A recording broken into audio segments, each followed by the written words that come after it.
ప్రియమైన సహోదరి సహోదరుడా, మన ప్రభు అయిన యేసుక్రీస్తు నామంలో మీ అందరికీ నా ప్రేమపూర్వకమైన వందనాలు.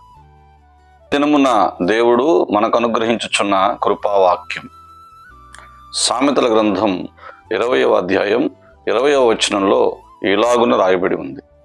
నమ్మకమైన వానికి దీవెనలు మెండుగా కలుగును. ఆత్మీయులారా, మనము ఆరాధించుచున్న దేవుడు మహిమైశ్వర్యవంతుడు.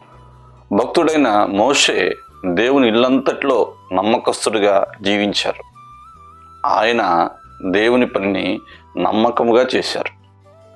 దేవుని మందను నమ్మకమైన ఒక నాయకుడిగా నడిపించారు. దేవుడు తనకు అప్పగించిన ప్రతి విషయంలో కూడా ఆయన నమ్మకముగా దేవుని కొరకు జీవించారు.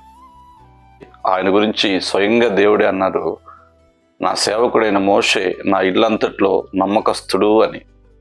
ఈ దినమున నీవు కూడా దేవుని యొక్క ఇంటిలో నమ్మకస్తునిగా ఉండాలి.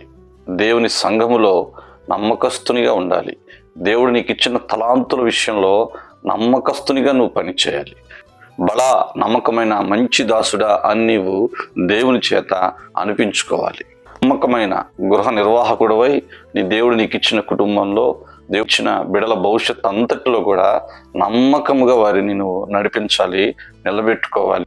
నీవు దేవుని కొరకు నమ్మకమైన వానిగా బ్రతికినట్లయితే దేవుడు మెండుగా దీవెనలు కలగచేయబోతున్నాడు. ఆకాశవాకిళ్ళు విప్పి నీ పైన పట్టజాలనంత విస్తారమైన దీవెనలు దేవుడు నీ కొరకు కుమ్మరించబోతున్నాడు. మెండైన దీవెనలు నువ్వు పొందాలని కోరుకుంటూ ఇట్టి వాగ్దానం దేవుడు నీ జీవితంలో నెరవేర్చునుగాక. ఆమేన్. ఆమేన్. ప్రార్థన చేసుకుందామండి. పరిశుద్ధుడా యేసయ్య, నీకు వందనాలు, స్తోత్రాలు. ఈ దినమున నీ పిల్లలతో మాతో మీరు మాట్లాడారు.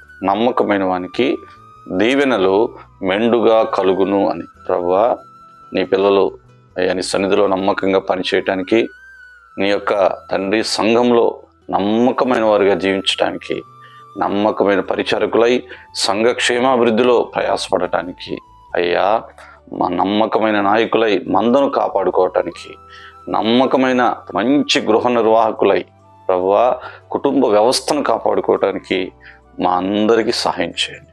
నమ్మకమైన ప్రతి ఒక్కరిని మీరు నడిపిస్తూ మెండైన దీవెనలు కలగచేయమని, సర్వ మహిమ మీరు పొందుకోమని యేసుక్రీస్తు నామంలో ప్రార్థిస్తున్నాము తండ్రి. ఆమేన్. అంతయు దేవుని కృప మీకు తోడై ఉండునుగాక. ఆమేన్.